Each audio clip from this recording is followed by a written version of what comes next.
శ్రీమాత్రే నమః. సగటు ఆడదాని జీవితం ఎలా ఉంటుందో తెలుసా? ప్రతి ఒక్కళ్ళు తన్ని ప్రశ్నించేవాళ్లే. ఇంట్లో ఏదైనా సరిగ్గా సమయానికి పని చేసి పెట్టకపోతే ఖాళీగానే ఉన్నావుగా, ఏం చేస్తున్నావు అంటాడు భర్త. తన తండ్రి అలా అంటున్నాడు కదా, పిల్లలు కూడా ఖాళీగానే ఉన్నావు కదమ్మా, ఏం చేస్తున్నావు అంటారు పిల్లలు. ఈలోపు అత్తగారు, కాస్త కాఫీ పట్టరా, నాకిక్కడ కడుపులో ఏదోలా ఉంది అంటారు. వీళ్ళందరికీ పనులు చేసి పెట్టి వీళ్ళు ప్రశ్నించే ప్రశ్నలకి సమాధానం చెప్పలేక తను అడుగుదా ఉన్న ప్రశ్నని తన మనసులోనే పెట్టేసుకుని తన పనిని ప్రారంభించటం మొదలు పెడుతుంది సగటు స్త్రీమూర్తి.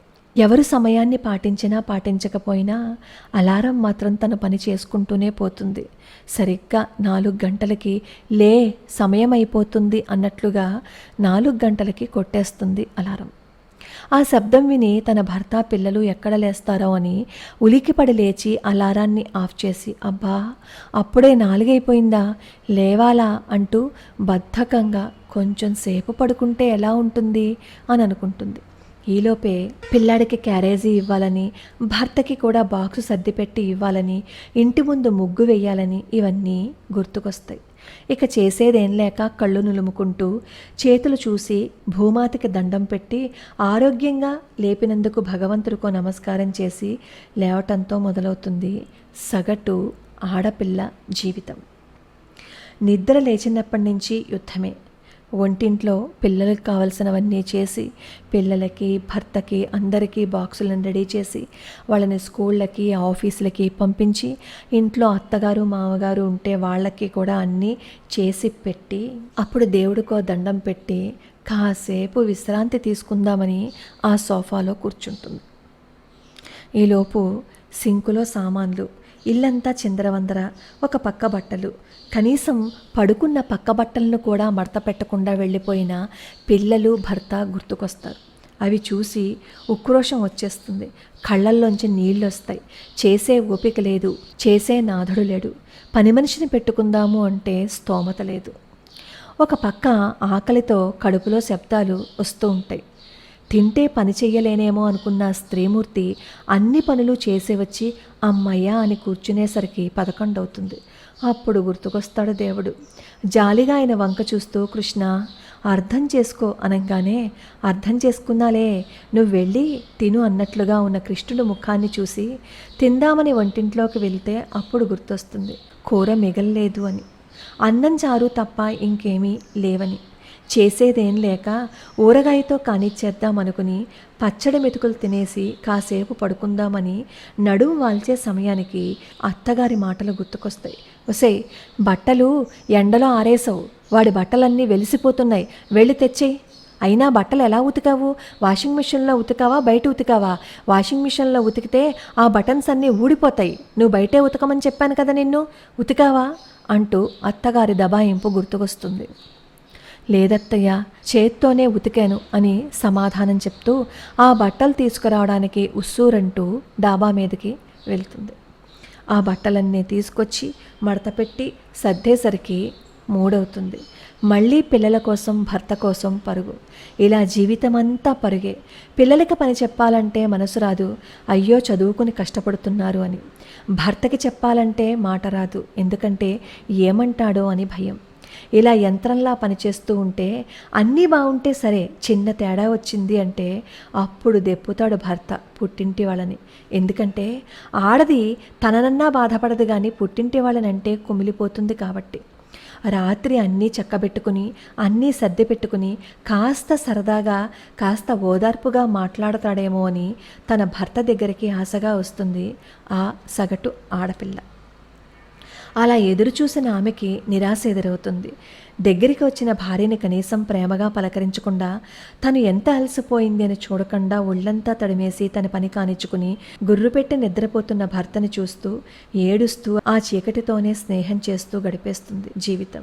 ఇంత చేస్తున్నాం కదా, మన కోసం ఎవరు ఆలోచిస్తారు?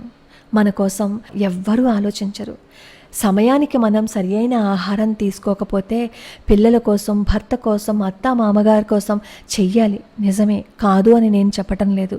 కానీ సమయానికి సరియైన పోషకాహారం తీసుకోకుండా, తన ఆరోగ్యం మీద ఏమాత్రం శ్రద్ధ చూపించకుండా, జీవితాంతం ప్రతి క్షణం వాళ్ళ గురించి ఆలోచిస్తూ తన ఆరోగ్యాన్ని పాడు చేసేసుకుంటే రేపన్న రోజు ఎవరు చూస్తారు? భర్తని, పిల్లల్ని ఎలా చూస్తున్నారో, అత్తగారి మామగారి పట్ల ఎంత శ్రద్ధగా అయితే ఉంటున్నారో, తన మీద కూడా అంతకు మించి శ్రద్ధ చూపించుకోవాలి.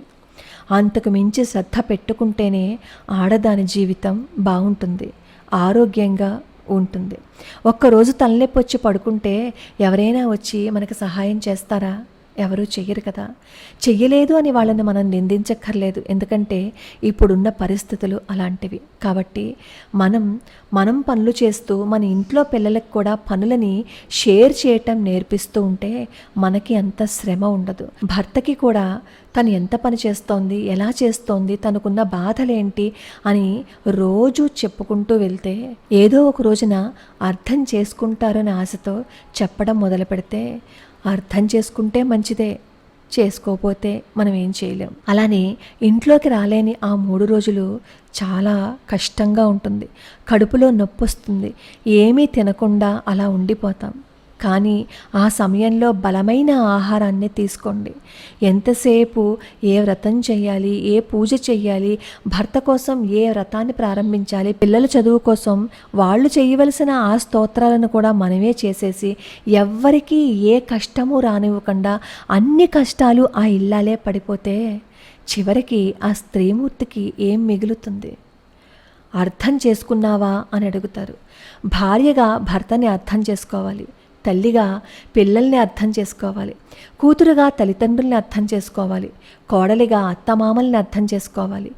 ఎన్నో విధాలుగా అందరినీ అర్థం చేసుకునే ఆడదానికి మనసు ఉంటుందని, తనని కూడా అర్థం చేసుకోవాలని ఎవ్వరూ అర్థం చేసుకోరు. పిల్లలు కూడా అర్థం చేసుకుంటే బాగుంటుంది అమ్మని. ఎందుకంటే ఇల్లంతా పనిచేసి వస్తుంది, ఒక్కతే కష్టపడుతుంది. కాసేపు అలా మంచం మీద నడుము వాలిస్తే అమ్మ కాళ్ళిలా ఇవ్వు అంటూ కాళ్ళకి కొబ్బరి నూనె రాసాము అని అనుకోండి, ఎంత ఆనందపడిపోతుంది ఆ పిచ్చి తల్లి. వద్దురా కన్నా, నీ లేత చేతులు కందిపోతాయని గుండెకి హత్తేసుకుంటుంది. ఆ చేతులను చూసి పొద్దున్నుంచి కష్టపడుతూ ఉన్నావు, ఈ చేతులు చూడు ఎంత బండబారిపోయాయో అని భర్త ఆ చేతుల్ని తన చేతుల్లోకి తీసుకుని ఒక్కసారి ముద్దు పెట్టుకుంటే ఆనందంతో పరవశించిపోతుంది. నా కోసం నా భర్త ఉన్నాడు అని తపించిపోతుంది. ఆ ఇల్లాలకి కోట్లు లక్షలు అవసరం లేదు, మనం పంచే ప్రేమ తప్ప.